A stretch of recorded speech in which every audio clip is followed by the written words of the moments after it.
Hi guys, Lindsay here with Storybook Family Farm. So today it was actually supposed to rain the majority of the day, but after I was up for a little while and started working on a super labor-intensive project that I figured, the rain will tell me when to stop. Well, it never started.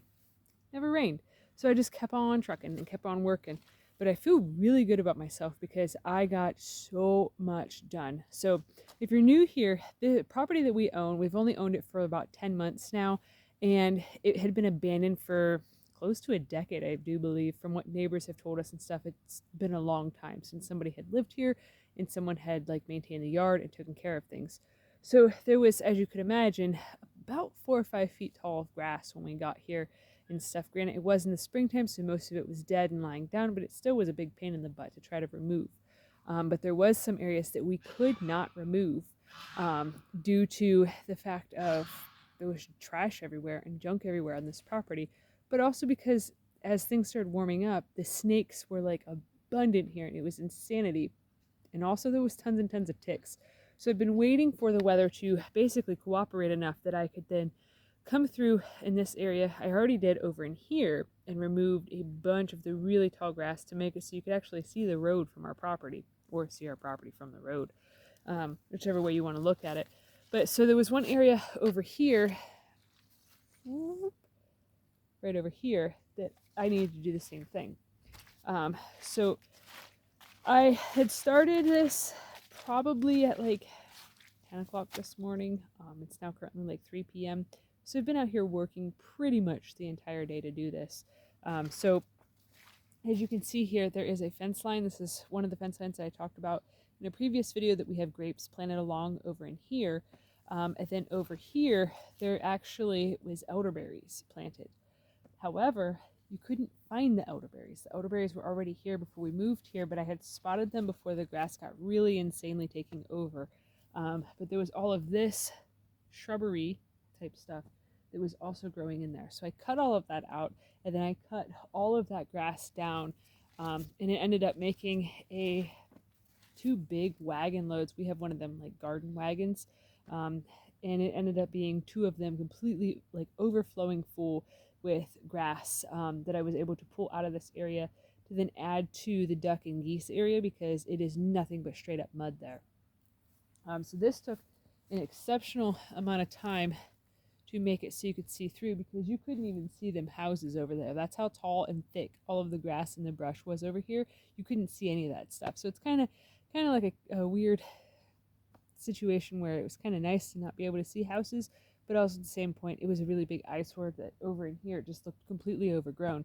But it is so stinking wet over in this part of the property. Like, there is nothing but tons of puddles everywhere, and like you can see, the ditch has a whole bunch of running water in it. Our property, it is a low-lying area across the street there that now somehow is being agriculturally farmed on as a commercial farm operation. I don't know how, because it was like a certified wetlands type of thing, like a nature preserve wetlands thing, but I don't know. I don't make the laws. But so everything over in here is very super duper soggy and soppy and really wet. So it made working over in here actually quite difficult, because it's just, it's literal puddles everywhere. And it didn't even rain today. It did rain a little bit yesterday, and we did have a few inches of snow that had melted, but I mean, this is just, it's a lot. It pretty much is always like this over in here. So it does make growing things over in here a bit of a challenge. But luckily there's elderberries over in here, and elderberries actually are a very high moisture loving plant, so they can thrive in this area.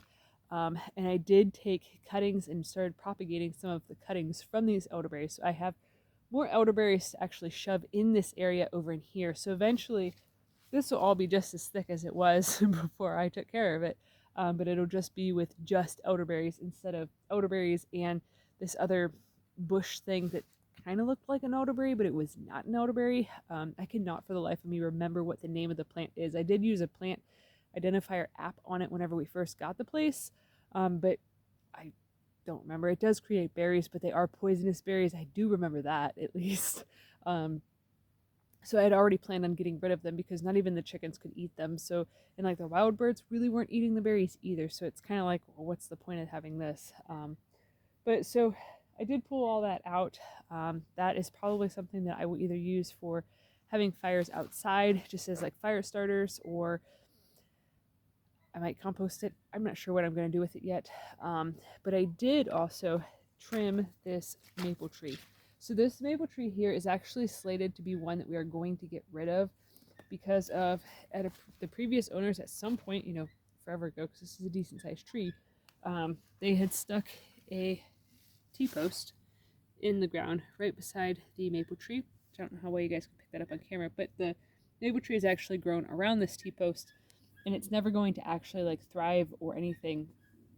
Plus it's growing at a really wicked lean like that because of the row of pines that are right beside it. So it really breaks my heart to have to cut down a tree that is actually quite beautiful, because it is one of those maple trees that turns red in the fall. It's green all year, so it's not like one of the, I don't like calling it a red maple, even though it kind of is. But when I think of a red maple, I think of the ones that stay like burgundy all year. But yeah, this is just one that turns a really beautiful color of red, a beautiful shade of red whenever it is fall out. But because it is one that is red, it can't be fed to the goats as tree hay.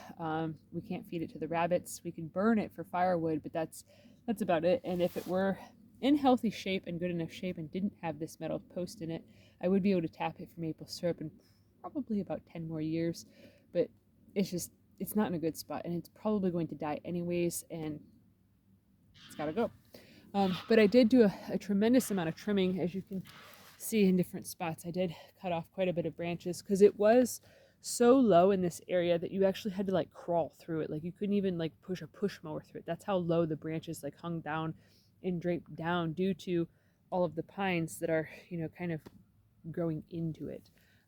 So that was a nice thing to finally get that accomplished, so I can actually stand up and walk through this area here. But that is a big pile of all of the branches that I actually trimmed off of the tree today. So it's quite a lot. And then, because I do plan on, I don't know if I'll get this done tomorrow, just because of the fact that I worked so much more outside than I thought I was going to today, and my arms are really sore right now. But I did actually clean up the fence line here. So this is where I'm going to put a fence. It is not quite on the perimeter. Our property does go about another 5 to 10 feet over further into the pines, but the deer walk through here a lot, and I don't really want to jack up their whole like trail system and everything, because you know they were here long before us, and I don't want to really too badly mess up their whole thing. But so not only did I do that work up there, I also came back here and I cleared this entire fence line, so that way I can add more T-posts, because I do have some more. And I cleared out this area here. This was all, as you can see right in here, there are tall weeds here. That was how this entire area was. So you couldn't walk through here, you couldn't see anything through here. There was like a small deer trail through here, but that was essentially it. So I went all the way back to, there's pine trees right there. That's about where I stopped at, because right in that area there, I'm actually going to jet the fence over to hitting the goats area, just so then the fence isn't like, at this point, the fence is not going to be something that's going to keep everything in or anything of the sort like that. It is simply just to keep the turkeys from walking across the property line and going over to the neighbors and pooping all over their grass and tearing it up and going on the road. So I'm planning on running the fence all the way down to where I had started by the elderberries, and then hooking into the fence that has the grapes growing along it. So then that way it's going to be really big and cumbersome for them to have to walk around the whole thing to get to the road so they can get hit by a car, because I don't want that to happen, obviously. And I'm not sure yet if we're going to run any fences in this area here to keep birds contained more in here. I do need to fix that tarp thingy right there. That was a casualty in the windstorm, so the ducks and geese don't have a little shade area anymore, but it's not been hot, so they don't really need it right yet. But yeah, so that's been my adventure for today, and honestly I am pretty tapped out because I did a lot of weed whacking, and I also, for the majority of this work, especially with like the really tall grass stuff that was up there, in the front yard area.